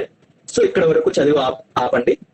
Company why production in 2000 ఎంతో చూడండి. 2000 సంవత్సరంలో బ్రౌన్ కలర్ లైన్ ఎంత ఇండికేట్ చేస్తుంది? 128. ఓకే, తర్వాత చదవడం కొనసాగించండి. Was approximately what percentage of the production of company X in the same year. Percentage of తర్వాత ఎవరైతే స్టేట్మెంట్ ఇచ్చారో వారిని డినామినేటర్ లో రాయాలా, న్యూమరేటర్ లో రాయాలా? Percentage of the production of the company X in the same year అంటే company X యొక్క ప్రొడక్షన్ లో, ఆఫ్ అంటే ఏంటండి? లో. ఎవరితో అయితే కంపారిజన్ చేస్తున్నారో వారిని ఎక్కడ రాయాలి, ఎక్కడ స్పెసిఫై చేయాలి? డినామినేటర్ లో స్పెసిఫై చేయాలి. సో కంపెనీ ఎక్స్ యొక్క ప్రొడక్షన్ సేమ్ ఇయర్ అంటే 2000 సంవత్సరంలో కంపెనీ ఎక్స్ అంటే బ్లూ కలర్ లైన్ ఎక్కడ ఉంది? 78 దగ్గర ఉంది. 78 డినామినేటర్ లో రాశాను. సో పర్సంటేజ్ ఎంత? 78 అనేది 78తో 128 పోలిస్తున్నారు. 78 అనేది 100% అనుకుంటే 128 అనేది ఎంత శాతం? సో ఇది 78 కన్నా ఎక్కువ కదా 128 అనేది? ఖచ్చితంగా 100% కన్నా ఎక్కువ ఉంటుంది. సో ఆప్షన్ డి తప్పు. మిగిలిన వాటిలో ఏంటి కరెక్ట్? సో ఇక్కడ మీరు జాగ్రత్తగా చూస్తే 78కి 128కి తేడా ఎంతండి? 78, 88, 98, 108, 118, 128 అంటే 50 తేడా. 78లో సగం ఎంత? 78లో సగం 39. 39 ఏంటిది? 50% విలువ. 78 అనే విలువ 100% అనుకుంటే 39 ఏంటండి? 50% కదా. 50 అనేది 39 కన్నా ఎక్కువ తక్కువ? 50 అనేది 39 కన్నా ఎక్కువే. అంటే ఖచ్చితంగా 150 కన్నా ఎక్కువే ఉండాలి. అంటే ఆప్షన్ సి కూడా చెరిపేయండి. ఓకేనా? ఇప్పుడు ఆప్షన్ ఏ, ఆప్షన్ బి మళ్ళీ ఇక్కడ తిరగాల్సి వచ్చి పడిపోయింది. సో మనకి 39కి 50కి తేడా ఎంత? 39కి 50కి తేడా 11. అంతేనా? 11. 78 అనేది 100% అనుకుంటే 10% విలువ ఎంత? 7.8 కదా 10% విలువ. ఇక్కడ మనకి 7.8 ప్లస్ ఇంకెంత చేయాలి? 0.2, 3.2. 7.8 ప్లస్ 3.2 కలిపితేనే కదండి 11 అవుతుంది. అంతే కదా. సో 7.8 యొక్క పర్సెంటేజ్ వాల్యూ అంటే 10%. 7.8లో ఇంచుమించు కొన్ని సగం కన్నా తక్కువ అనుకోవచ్చు కదా, అంటే 4% అనుకోవచ్చు కదా. అర్థమైందా? అంటే 100%, 100%, 50%, 10%, 4%. 100 ప్లస్ 50 150, 150 ప్లస్ 10 160, 160 ప్లస్ 4 164. 164% ఎక్కడుంది option? Option B is the right answer. లేదా మీరు దీని ఫైండ్ అవుట్ చేసినా సరే కరెక్ట్ ఆన్సర్ వస్తుంది. సో మనకి ఇక్కడ 4 టేబుల్ క్యాన్సిల్ అవుతుందా? సో 2 టేబుల్ తో చేయండి. 4ల 2 3ల 9ల 64/39 అంటే 39వ ఎకరంలో 64 రాదు కదండి. 4వ ఎకరంలో అయితే వస్తుంది. సో మనకి 39ని అప్రాక్సిమేట్ గా 40 అనుకోండి, పర్వాలేదు అనుకోవచ్చు. 39 40 చేసినట్టు మాత్రం ఏమైపోదు. డినామినేటర్ వాల్యూ పెంచారు అంటే వచ్చేటువంటి వాల్యూ తగ్గుతుంది, అదే మీనింగ్ అనమాట. ఓకేనా? సో 4 ఎకరాలు ఇప్పుడు ఎగ్జాక్ట్ గా తిరుగుతుంది. 4 10ల 4 16ల 11ల 10 10ల అంటే 160. వచ్చే వాల్యూ తగ్గుతుంది అంటే ఖచ్చితంగా 160 మీద చిన్నది ఎక్కువగా ఉంటుంది. 160 మీద చిన్నది ఎక్కువగా ఉంటుంది అంటే ఆప్షన్ బి రైట్ ఆన్సర్. ఎలా చేసుకున్నా వస్తుంది అప్రాక్సిమేషన్ ప్రకారం వెళ్ళినా. సో కరెక్ట్ ఆప్షన్ అనేది మనకి ఆప్షన్ బి అవుతుందండి. సో దీంతో మనకి ఈ క్వశ్చన్ లో వచ్చి ప్రాబ్లమ్స్ కూడా కంప్లీట్ అవ్వడం జరిగింది ఫ్రెండ్స్. సో మనం నెక్స్ట్ ప్రాబ్లంకి వెళ్దామా? సో ఈ ప్రాబ్లం ఇప్పుడు వచ్చేటువంటి ప్రాబ్లం చాలా కొంచెం ట్రిక్కీగా ఉంటుంది ఫ్రెండ్స్. సో కొంచెం జాగ్రత్తగా దృష్టి పెట్టి చేయండి. ఆ ప్రాబ్లం చేసే ముందు అంటే దాన్ని చూసే ముందు మీకు ఒక ఫార్ములా తెలియాలి. Profit percentage. యాక్చువల్ గా మనకి ప్రాఫిట్ అండ్ లాస్ లో వస్తుంది ప్రాఫిట్ పర్సంటేజ్ అనేది. ప్రాఫిట్ పర్సంటేజ్ అంటే మీనింగ్ ఏంటి? ప్రాఫిట్ అంటే లాభం ఎప్పుడు వచ్చింది అని చెప్తాం. మీరు ఏదైతే ఒక వస్తువును కొంటారో అంటే కాస్ట్ ప్రైస్ ఉంటుంది కదా, కొన్న వేళ ఒక వస్తువును కొంటారు, దాన్ని ఒక వస్తువు అదే వస్తువుని మీరు సమ్ ధరకు అమ్మేస్తారు. ఫర్ సపోజ్ 100 రూపాయలు పెట్టి ఏదో ఒకటి కొన్నారండి, ఒక వస్తువుని కొన్నారు, ఒక వాటర్ బాటిల్ కొన్నారు. ఆ వాటర్ బాటిల్ మీరు 120 రూపాయలకి అమ్మేశారు. 120 రూపాయలకి అమ్మక ధర సెల్లింగ్ ప్రైస్. లాభం ఎంత? లాభం 20 రూపాయలే కదా, 20 రూపీసే కదా. దీని పర్సంటేజ్ రూపంలో ఎలా చెప్తారు? SP minus CP. SP minus CP అంటే ఏంటి? ప్రాఫిట్ అపాన్ దేంతో కంపేర్ చేస్తారు? ప్రాఫిట్ అయినా లాస్ అయినా కాస్ట్ ప్రైస్ తో కంపారిజన్ చేస్తారు. సో కాస్ట్ ప్రైస్ ఇంటూ 100, అంతే కదా. సో అక్కడ మనకి 20% అట్లా వస్తుంది అనమాట. ఇదే కాన్సెప్ట్ మనకి ఈ టాపిక్ పేరు ఏంటంటే మీ యొక్క ఆదాయం, మీ యొక్క ఖర్చు. అంటే మీరు ఎంతో కొంత శాలరీ తెచ్చుకుంటూ ఉంటారు. సో మీకు వస్తున్నటువంటి శాలరీని ఏమని పిలుస్తాం? ఇన్కమ్ అని పిలుస్తాం. మీకు అవుతున్నటువంటి ఖర్చు ఏంటి? ఎక్స్పెండిచర్ అంటాం. లేదా మీరు ఒక వస్తువుని తయారు చేయడానికి ఏదైతే ఇన్వెస్ట్మెంట్ చేస్తారో, సార్ ఇప్పుడు మనకి లేటెస్ట్ గా వినాయక చవితి అయిందండి. వినాయక చవితి విగ్రహాలు తయారు చేయడానికి అని చెప్పేసి మీరు ఆ జిప్సమ్, ప్లాస్టర్ ఆఫ్ ప్యారిస్ అదంతా కూడా కొన్నారనమాట. అదేంటది? మీరు ఎక్స్పెండిచర్ చేశారు, ఖర్చు చేశారు. అది మీ యొక్క ఇన్వెస్ట్మెంట్. ఓకేనా? సో ఇన్వెస్ట్మెంట్ అంటే ఏంటి మీనింగ్? కాస్ట్ ప్రైస్ అనే మీనింగ్. ఓకేనా? మీరు ఆ విగ్రహాన్ని తయారు చేసిన తర్వాత వచ్చేటువంటి, ఆ విగ్రహాన్ని అమ్మిన తర్వాత వచ్చేటువంటి దాన్ని ఏమంటారు? ఆదాయం అంటారు. దాన్ని ఏమని పిలుస్తున్నారు? ఇక్కడ ఇన్కమ్ అని పిలుస్తున్నారు. అంటే ఇది సెల్లింగ్ ప్రైస్ లాంటిది అనమాట. ఓకేనా? ఇక్కడ ఇన్కమ్ అంటే సెల్లింగ్ ప్రైస్ లాంటిది అనమాట. ఇక్కడ ఎక్స్పెండిచర్ అంటే మీరు ఎంతైతే పెట్టుబడి పెట్టారో అది, అంటే కాస్ట్ ప్రైస్ లాంటిది. ఓకేనా? అర్థమైంది కదా. సో మీకు ఫార్ములా అర్థం కావాలని చెప్తున్నా, దీని పోలికతో చెప్తున్నా. సో మీకు ఆల్రెడీ ప్రాఫిట్ పర్సెంటేజ్ అనేది ఫెమిలియర్ అయ్యి ఉంటారని అనుకుంటున్నాను. సో ఇది ఆల్రెడీ మీకు తెలిసిందే కాబట్టి దీన్ని ఊహిస్తూ, దీన్ని పోలుస్తూ చెప్తే మీకు ఈజీగా అర్థమవుతుందని చెప్తున్నా. లేదా మీరు ఎలాగైనా గుర్తుపెట్టుకోవచ్చు. ఎక్స్పెండిచర్ అనేది మీరు పెట్టేటువంటి పెట్టుబడి, ఇన్కమ్ అనేది మీకు వచ్చేటువంటి ఆదాయం. సో మీరు పెట్టేటువంటి పెట్టుబడి అనేది వచ్చినటువంటి ఆదాయంలో డిఫరెన్స్ చూస్తే మీకు ఏంటి వస్తుంది? ప్రాఫిట్ అనేది వస్తుంది. ఓకేనా? ఆ ప్రాఫిట్ దేంట్లో కొలుస్తారు అంటే దాని యొక్క పర్సంటేజ్ వాల్యూ కొలవాలంటే మీరు ఏదైతే పెట్టుబడి పెట్టారో ఆ పెట్టుబడి మీద మాత్రమే ప్రాఫిట్ పర్సంటేజ్ కొలుస్తారు. అంటే 100 రూపాయలు పెట్టుబడి పెట్టారు అనుకోండి, 100 రూపాయలు పెట్టుబడి పెట్టి ఒక విగ్రహాన్ని తయారు చేశారు, దాన్ని మీరు 150 రూపాయలు అమ్మారు. సో ఇక్కడ ఎంత ప్రాఫిట్? 50 రూపాయలు వచ్చింది. 50 రూపాయలు అనేది ఎంత శాతం? 50 రూపాయలు అనేది ఎంత శాతం కట్టాలంటే దేని మీద కడతారు? మీరు ఎంతైతే పెట్టుబడి పెట్టారో అంటే ఆ 100 రూపాయల మీద మీరు ప్రాఫిట్ శాతాన్ని కనిపెడతారు అనమాట. 100 రూపాయలు 50 రూపాయలు అనేది ఎంత శాతం? 50%. So 50% is the profit percentage. So ఇట్లా అనమాట. ఓకేనా? సో ఫస్ట్ క్వశ్చన్, ముందుగా ఇచ్చిన డయాగ్రామ్ ని జాగ్రత్తగా గమనించండి. ఇచ్చింది వాల్యూస్ ఏంటి? పర్సంటేజ్లు ఇచ్చాడా, రేషియోలు ఇచ్చాడా, లేకపోతే డైరెక్ట్ గా ప్రైస్ వాల్యూ ఇచ్చేసాడా ఏంటి అన్నది చూడండి. కింద ఇచ్చిన లైన్ గ్రాఫ్ 1996 నుంచి 2001 సంవత్సరం వరకు రెండు కంపెనీలు, ఎక్స్ అనే కంపెనీ, వై అనే కంపెనీ ద్వారా ఆర్జించిన అంటే సంపాదించిన శాతం అండి, పర్సంటేజ్ అండి. ఇది వేలల్లో లక్షల్లో ఏం ఉండదు. పర్సంటేజ్ అంటే పర్సంటేజ్, అది 100తో కంపేర్ చేసేటువంటి వాల్యూ మాత్రమే. ఓకేనా? సో ఇది కేవలం శాతాన్ని మాత్రమే తెలియజేస్తుంది. ఓకేనా? ఫర్ ఎగ్జాంపుల్ చెప్తున్నాను, 1996 లో blue colour X company, blue colour లో ఉండేటువంటి ఎక్స్ కంపెనీ 40% లాభంగా ఆర్జించిందంట. అంటే పెట్టినటువంటి పెట్టుబడిలో 40% లాభంగా ఆర్జించిందంట. అదే వై కంపెనీ ఇదే సంవత్సరంలో రెడ్ కలర్ లో, బ్రౌన్ కలర్ లో ఉండేటువంటి వై కంపెనీ 45% లాభాన్ని ఆర్జించిందంట. అంటే బ్రౌన్ కంపెనీ అంటే మనకు వై కంపెనీ ఎంతైతే పెట్టుబడి పెట్టాడో ఆ పెట్టుబడిలో 45% సంపాదించాడు, 45% ఆదాయంగా ఆర్జించాడు. ఇక్కడ ఎంత పెట్టుబడి పెట్టాడో, ఎంత కమ్మాడో, అది ప్రాఫిట్ ఎంత వచ్చిందో ఈ విలువలు మనకు తెలియవు, ప్రైస్లు మనకు తెలియవు. జస్ట్ భాగాలు అంటే పార్ట్స్ రూపంలో, పర్సంటేజ్ రూపంలో మాత్రమే తెలుసు మనకి. ఓకేనా? అర్థమైంది కదా ఇక్కడ వరకు? ఇప్పుడు నేను క్వశ్చన్ లోకి మూవ్ అవుతాను. క్వశ్చన్ చేస్తున్న కొద్ది నీకు ఇంకా అర్థం అవుతుంది. ఓకేనా? సో ఫస్ట్ క్వశ్చన్ చూడండి.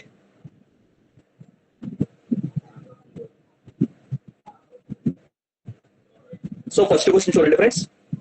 The incomes of two companies X and Y in 2000 were in the ratio of 3:4 respectively.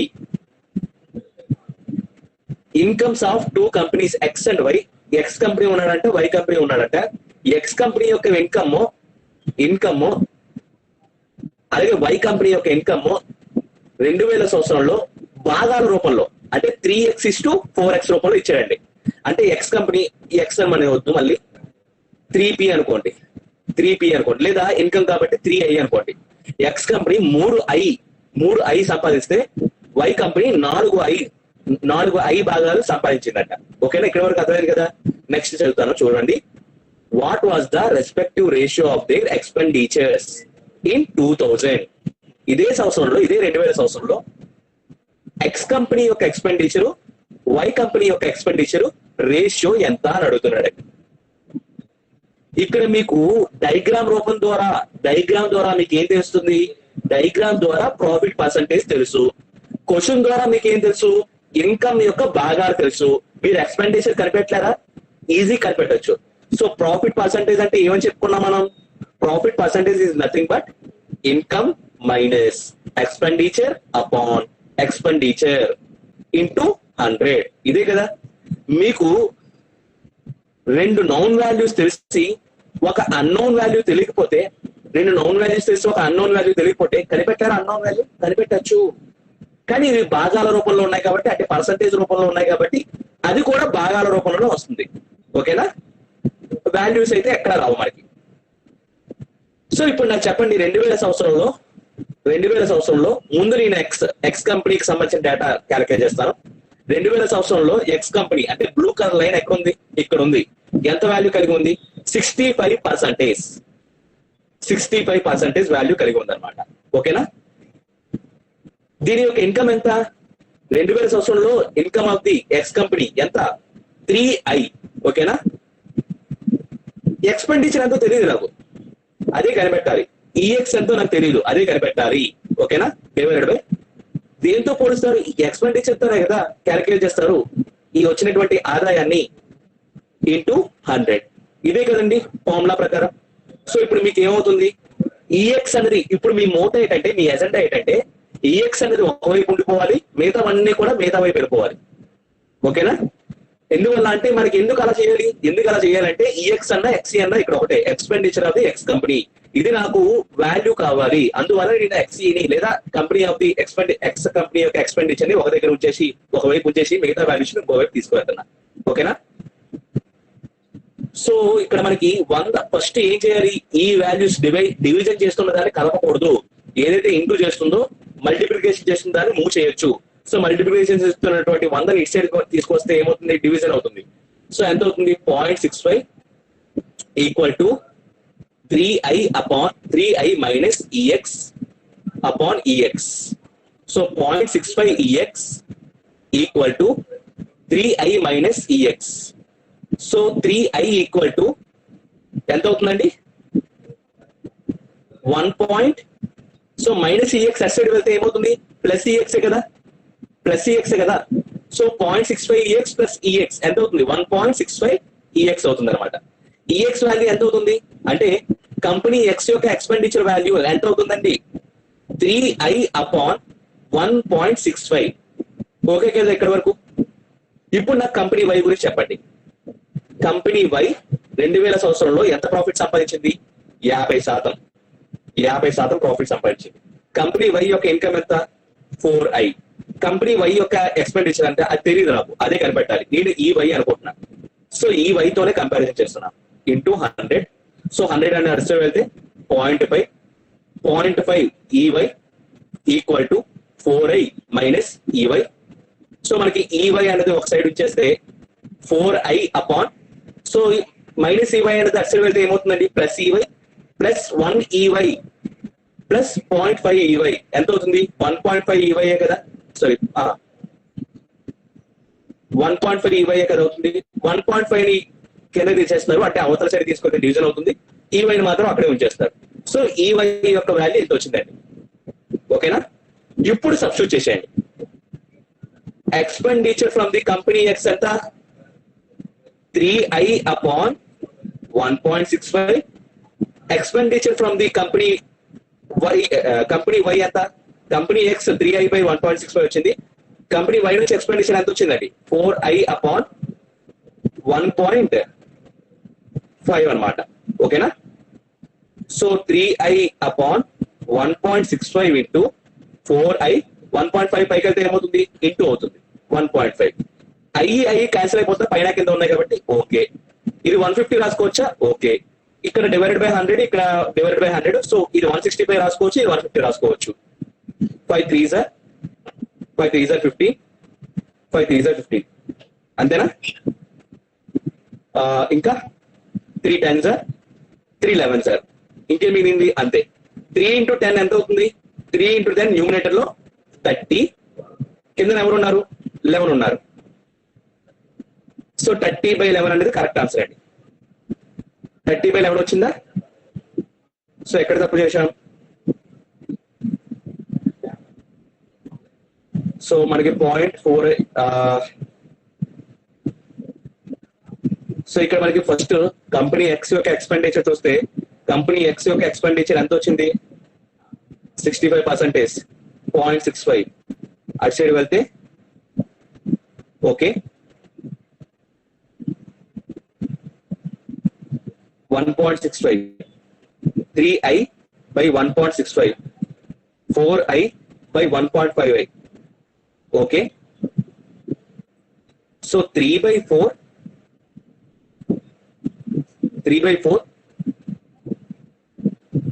1.65 150 కదండి, ఇదే కదా చేసింది మనం. సో క్యాలిక్యులేషన్ ఏమైనా మిస్టేక్ చేసామా? 5 3s 5 3s 3s 3 1s 3 11s. Okay, ఇక్కడ సారీ నేను ఇక్కడ 4 ని మల్టిప్లై చేయడం మర్చిపోయానండి. 4 ఇంటూ ఇక్కడ 4 ఉంది కదా, 4 into 11 44, 4 into 11 44, 2 15s 2 22s. So 15/22 అనేది కరెక్ట్ ఆన్సర్ అండి. ఎక్కడ ఉంది? ఆప్షన్ సి లో ఉంది. Option C is the right answer. So next question చూడండి ఫ్రెండ్స్.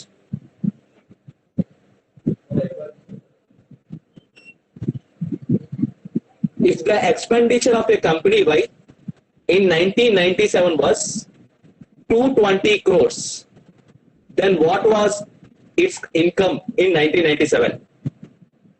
1997 లో ఎక్స్పెండిచర్ అనేది 220 కోట్లు అన్నాడండి. ఇన్కమ్ ఎంత అని అడుగుతున్నారు. సో 1997 యొక్క డేటా వై కంపెనీకి సంబంధించి, కంపెనీ వై కదా అడిగారు. వై కంపెనీకి సంబంధించి 1997 లో ఎంత ఉంది? 35% ఉంది. సో ప్రాఫిట్ పర్సెంటేజ్ 35% వచ్చింది.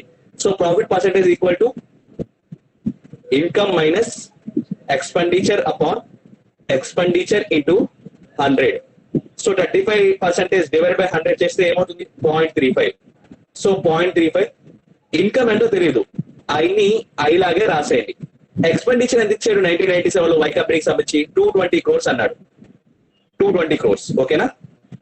సో మనకి 0.35 into 220 crores, 220 crores equal to I minus 220.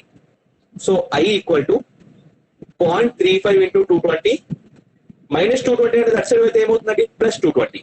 220 common గా తీస్తే 220 టైమ్స్ ఆఫ్ 0.35 ప్లస్ 1 అంటే 1.35 టైమ్స్ ఆఫ్ 220. అదే మనకి income in 1997 from why company. So 220 into 135 divided by 100. So 5 20s 5 4s 20, 5 4s 20 అంతే కదండి. 5 4 20, 5 2 10, 7 4 1s 4 11s. 11 into 27 ఎంత? 7 9 2 297 ఉందా ఆప్షన్ లో? సో 1997 లో ఎక్స్పోర్ట్స్ అనేది ఎంత జరిగిందంటే 297 crores. Option B is the right answer. So next question చూడండి ఫ్రెండ్స్.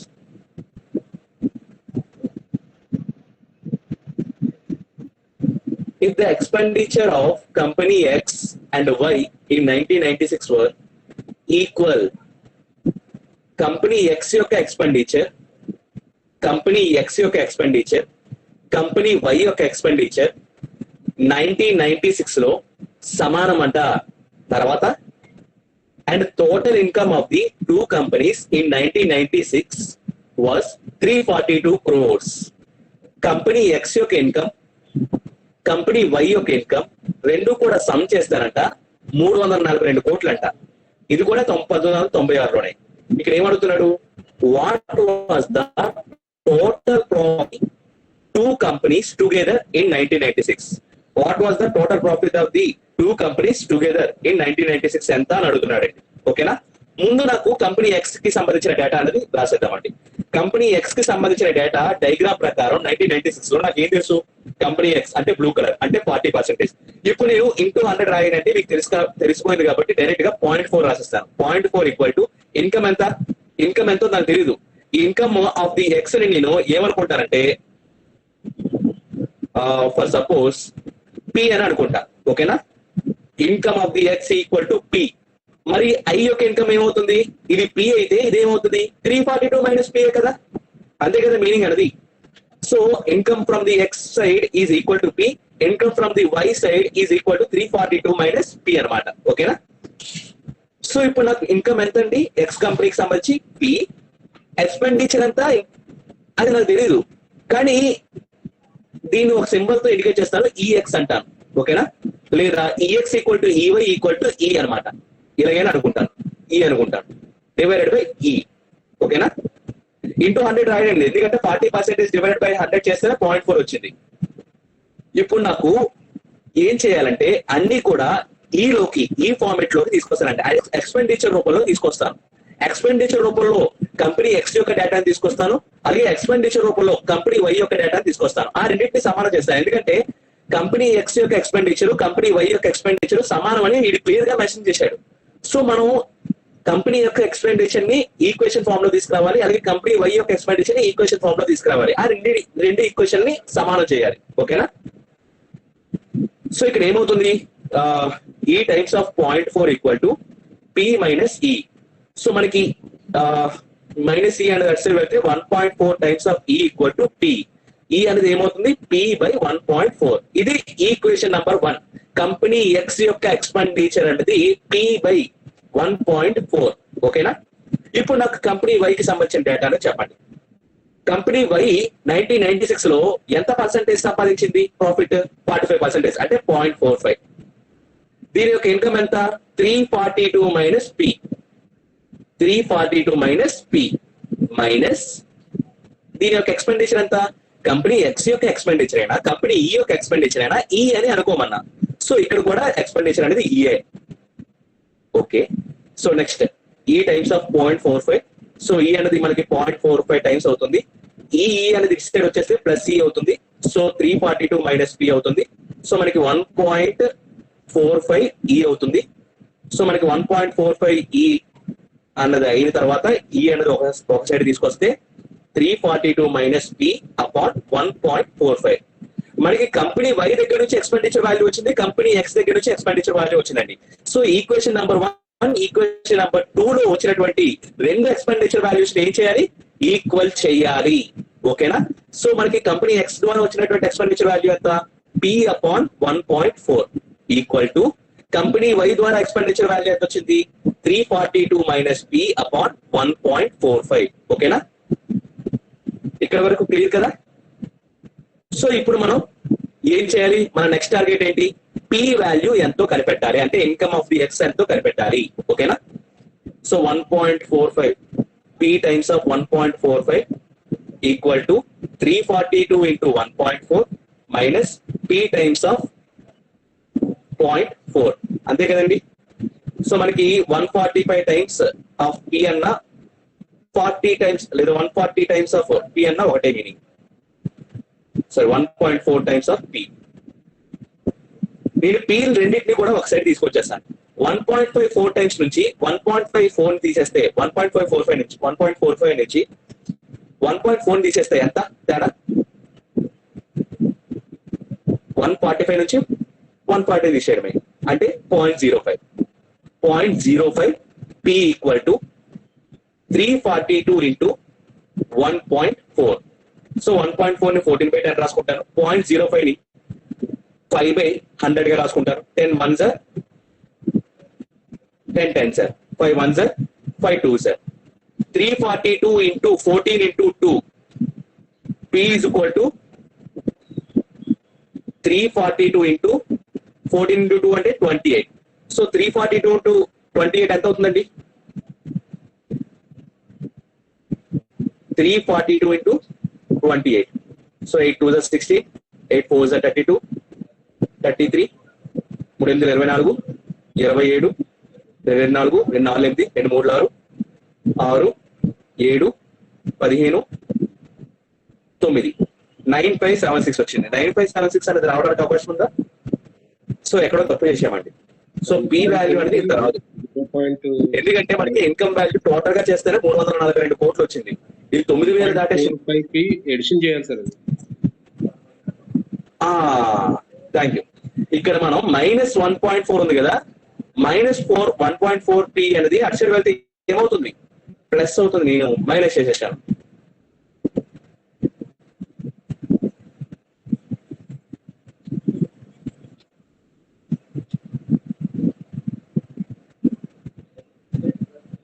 సో 1.4 1.45 ఎంతండి, 2.85p అన్నమాట. So 2.85p equal to 342 times of 14/10 అంతే కదా. సో లేదా 2.85 అపాన్ 100. So 0 0 cancel. సో మనకి ఏ టేబుల్లో క్యాన్సిల్ అవుతుంది, 5 2s 5 5s 25 5 5s 25. ఓకేనా. సో ఇంటూ 2 ఇటు సైడ్ పంపించేద్దాం. 5 టేబుల్లో 55 టేబుల్లో ఎక్కడైనా క్యాన్సిల్ అవుతుందా, ఎందుకంటే ప్రతి చోట 5 ఉన్నదంటే యూనిట్ డిజిట్ లో ఖచ్చితంగా 5 రావాలి.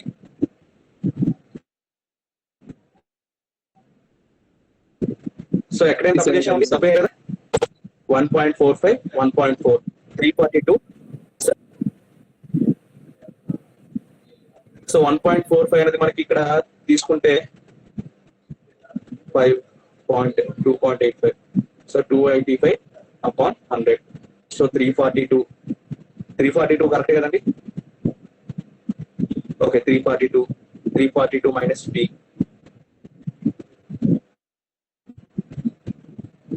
యాక్చువల్ గా మనకి ఈ p వాల్యూ అనేది టేబుల్ 342 కన్నా ఏమైనా క్యాన్సిల్ అవుతుందా, 55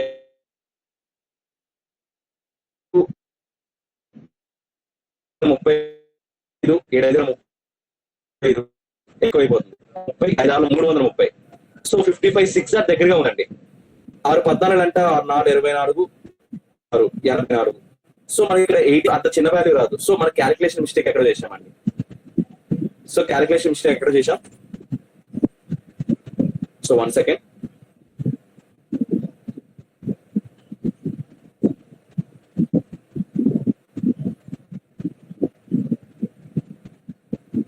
సో ఇక్కడ నేను ఆల్రెడీ ఫైండ్ అవుట్ చేశానండి. దీని యొక్క వాల్యూ ఇక్కడ వరకు అయితే సేమే. దయచేసి ఇది ఒకసారి క్యాలిక్యులేషన్ ఒకసారి చూసుకోండి. పి వాల్యూ అనేది మనకి ఎంత వస్తుంది అంటే 168 వస్తుందండి. 168 వస్తుంది. పి అనేది ఏంటండి, ఇన్కమ్ ఆఫ్ ది ఎక్స్ అనమాట. P value income of the X 168 crores వస్తుంది. ఇన్కమ్ ఆఫ్ ది ఎక్స్ వచ్చేసిన తర్వాత ఇన్కమ్ ఆఫ్ ది వై ఏమవుతుంది, 342 మైనస్ పి. అంటే ఇన్కమ్ ఆఫ్ ది వై అనేది 342 నుంచి 168 తీసేస్తే మనకి ఎంత వస్తుంది, ఇంకా మిగిలింది ఎంత ఉంటుంది. సో మనకి 34 342 168. సో మనకి 2. సో 1 14 నుంచి 6 తీసేస్తే 8. సో మనకి 12 7 12 నుంచి 8 తీసేస్తే 4 174 అంతే కదా. సో 170 ఇక్కడికి పి వాల్యూ 168 వస్తుంది. దయచేసి గుర్తుపెట్టుకోండి. ఓకేనా, 168 వస్తుంది. క్యాలిక్యులేషన్ మిస్టేక్ చేశాను. సో ప్రాబ్లం అనేది పెద్ద ప్రాబ్లం కాబట్టి ఇక్కడ చేయలేకపోతున్నా. సో కానీ పి వాల్యూ మాత్రం అంటే ఇన్కమ్ ఆఫ్ ది ఎక్స్ మాత్రం 168 వస్తుంది అనమాట. సో దాని నుంచి 342 నుంచి 168 తీసేస్తే మనకి ఇన్కమ్ ఆఫ్ ది వై కూడా వచ్చేస్తుంది అనమాట. సో ఎప్పుడైతే income of the X income of the Y వచ్చేసిందో ఇక్కడ మనకి ఏమడుతున్నాడు question, what was the total profit of the 2 companies together in 1996. Profit కనపట్టాలంటే ఏం కావాలండి, ఎక్స్పెండిచర్ మనకి ఏదైతే ఈక్వేషన్ 1 ఉంది కదా, ఈక్వేషన్ 1 లో ఎక్స్పెండిచర్ వాల్యూ కనిపెడితే ఎక్స్పెండిచర్ వాల్యూ వేసేస్తే మనకి ప్రాఫిట్ వాల్యూ వచ్చేస్తుంది కదా. ఇన్కమ్ వాల్యూ తెలుసు కాబట్టి ఎక్స్పెండిచర్ వాల్యూ కనిపెట్టచ్చు. ఇక్కడ మీకు వాల్యూ ఎంత వచ్చింది, పి వాల్యూ 168 వచ్చింది కదండి. 168 ని ఈక్వేషన్ 1 లో సబ్స్టిట్యూట్ చేయండి.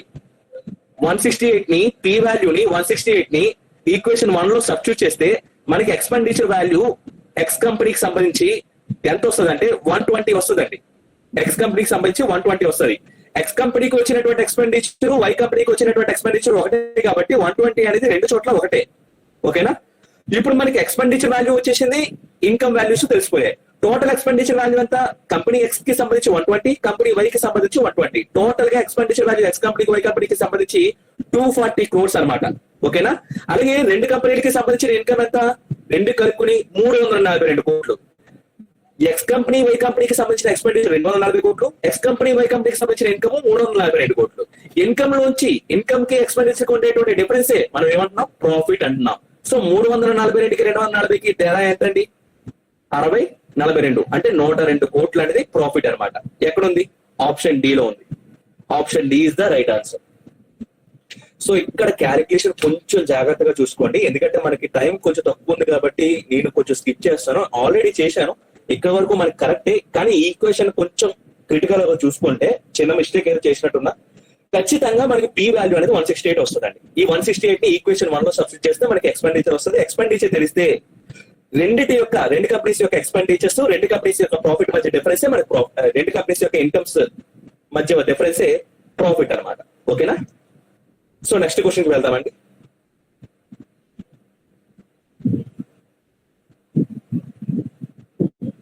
The expenditure of the company X in the year 1998 was 200 crores.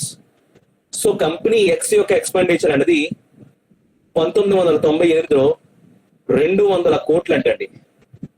And the income of the company X in 1998 income అంట ఈ సేమ్ యాజ్ ఏ 1998 లో income of the company X is same as a expenditure of the company X in 2001.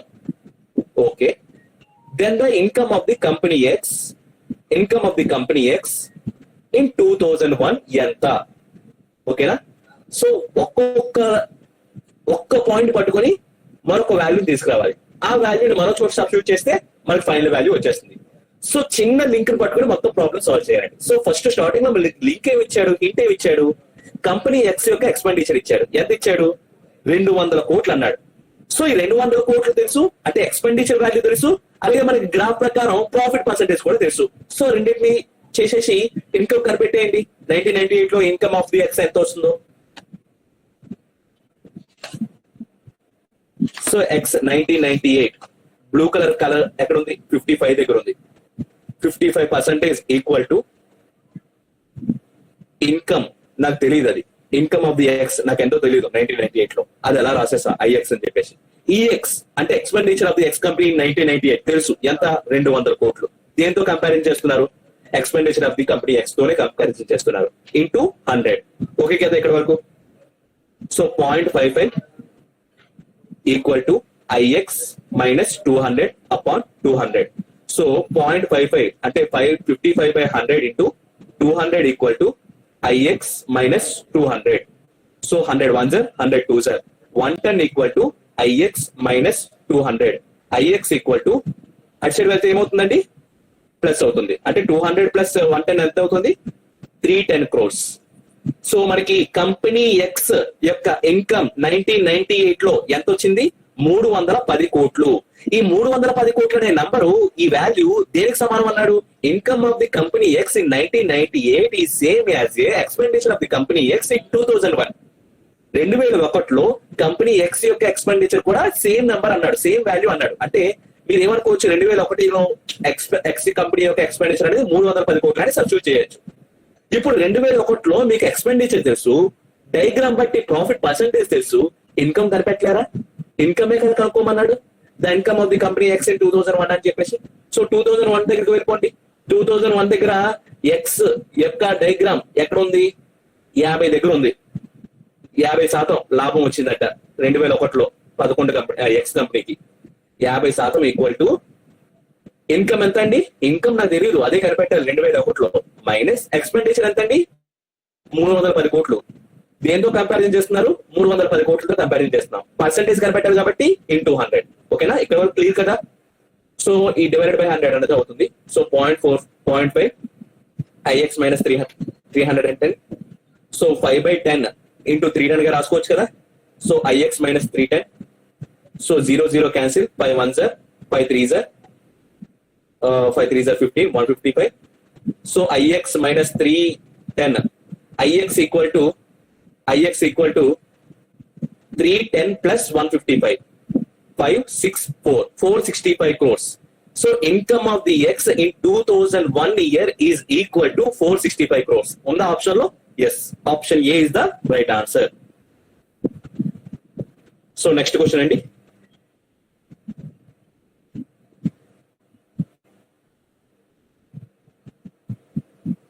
if the incomes of two companies were equal in 1999, then what was the ratio of the expenditure of company X to the company Y in 1999?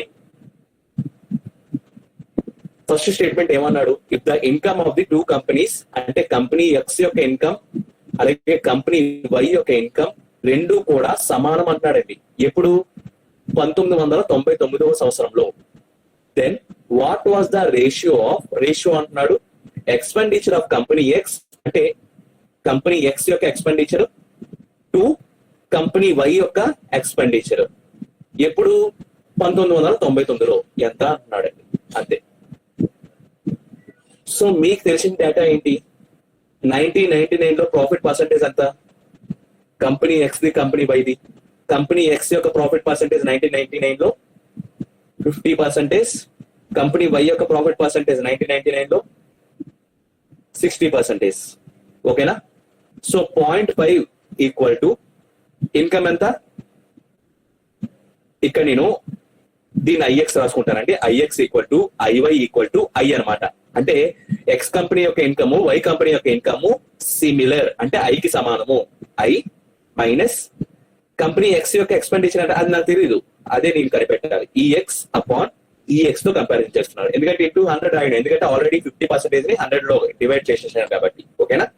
So దీన్ని చేస్తే ఏమొస్తుంది మనకి? అన్ని కూడా incomes లో అంటే incomes ఒకవైపు మిగిలినవన్నీ మరోవైపు తీసుకురండి. ఎందుకంటే మనకి ఇన్కమ్స్ ని ఈక్వల్ చేయాలి. ఫస్ట్ కేసులో వచ్చినటువంటి ఇన్కమ్ ని సెకండ్ కేసులో వచ్చినటువంటి ఇన్కమ్ ని ఈక్వల్ చేయాలి. ఓకేనా? అది మన target. 0.5 EX equal to I minus EX. I equal to EX అనేది అసలు వెళ్తే 1.5 టైమ్స్ ఆఫ్ ది ఈఎక్స్. ఓకేనా? ఇది ఈక్వేషన్ నెంబర్ 1. సెకండ్ ఈక్వేషన్ చూడండి, 0.6 equal to I minus E Y, company Y యొక్క ఎక్స్పెండిచర్ అనమాట. కంపెనీ వై యొక్క ఎక్స్పెండిచర్. సో సిమిలర్ గా సేమ్ టు సేమ్ వస్తుంది మనకి. 0.6 ఈవై, తర్వాత అసలు వెళ్తే 1.6 E Y, 1.6 E Y equal to I అనమాట. ఇది సెకండ్ వన్. సో మనకి ఐ అండ్ ది అంటే కంపెనీ ఎక్స్ యొక్క ఇన్కమ్ కంపెనీ వై యొక్క ఇన్కమ్ 1999లో సమానం అని చెప్పుకున్నాం కదా. సో రెండు సమానం చేయొచ్చా? చేయొచ్చు. So 1.5 E X equal to 1.6 EY. ఇక్కడ క్వశ్చన్ లో ఏం అడుగుతున్నాడు? కంపెనీ ఎక్స్ యొక్క ఎక్స్పెండిచర్ కి కంపెనీ వై యొక్క ఎక్స్పెండిచర్ కి రేషియో ఏంటి అంటే ఇది మీదన ఉండాలి, ఎక్స్ యొక్క ఎక్స్పెండిచర్ అనేది మీదన ఉండాలి, ఈ యొక్క ఎక్స్పెండిచర్ అనేది కింద ఉండాలి. అంటే టెర్మినాలజీ రూపంలో అంటే ఈ ఎక్స్ అనేది మీద ఉండాలి, ఈ వై అనేది ఇటు సైడ్ తీసుకొస్తాం, నెంబర్స్ మాత్రం ఇటు సైడ్ తీసుకెళ్తాం. 1.6 అపాన్ 1.5. ఓకేనా? 1.6 అపాన్ 1.5 అంటే ఇంటూ 10 చేసాం అనుకోండి పైన కింద ఏమవుతుంది? 1.6 ఇంటూ 10 16 అవుతుంది. 1.5 ఇంటూ 10 15 అవుతుంది. So 16 upon 15. So option D is the right answer. ఓకేనా?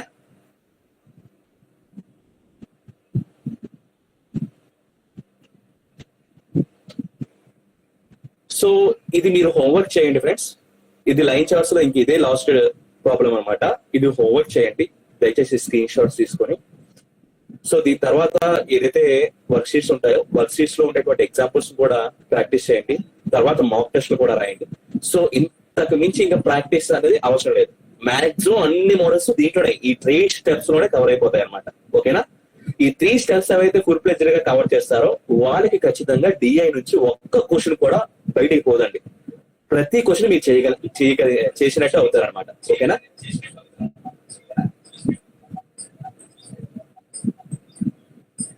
సో థర్డ్ వన్ ఇది, fourth one and fifth one. ఇవి హోంవర్క్ చేయండి ఫ్రెండ్స్.